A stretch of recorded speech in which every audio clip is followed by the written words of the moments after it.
ఉన్న పాత చీపురు పారేయాలంటే అమావాస్య రోజు బయట పారేయాలి. చీపురు కొన్ని రోజుల్లో ఎట్టి పరిస్థితుల్లో కొనకూడదు. కొంటే లక్ష్మీ కటాక్షం తగ్గిపోతుంది. చాలామందికి తెలియక చీపురు ఎప్పుడు పడితే అప్పుడు కొంటూ ఉంటారు. కొన్ని రోజుల్లో చీపురు అస్సలు కొనకూడదు. మంగళవారం, శుక్రవారం చీపురు ఎట్టి పరిస్థితుల్లో కొనకూడదు. అలాగే మీరు పుట్టిన తిథి ఉన్న రోజు కూడా చీపురు కొనకూడదు. మీ బర్త్డే ఉందనుకోండి, పుట్టిన తిథి, ఆ రోజు చీపురు కొనకూడదు. అలాగే ఇంట్లో పితృకార్యం జరుగుతుంది అనుకోండి, ఆ రోజు కూడా చీపురు కొనకూడదు. గ్రహణం ముందు రోజు, గ్రహణం తర్వాత రోజు కూడా చీపురు కొనకూడదు. తిథుల పరంగా తదియ తిథి, ఏకాదశి తిథి ఉన్న రోజు చీపురు కొనకూడదు. ఈ 2 తిథుల్లో చీపురు కొంటే లక్ష్మీ కటాక్షం తగ్గిపోతుంది. అలాగే కొన్ని నక్షత్రాలు ఉన్నప్పుడు కూడా చీపురు కొనకూడదు.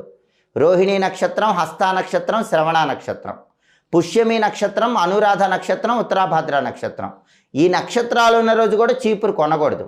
చీపురు ఎప్పుడు కొనకూడదో తెలుసుకొని, ఎప్పుడు కొనాలో తెలుసుకొని అప్పుడే కొనాలి.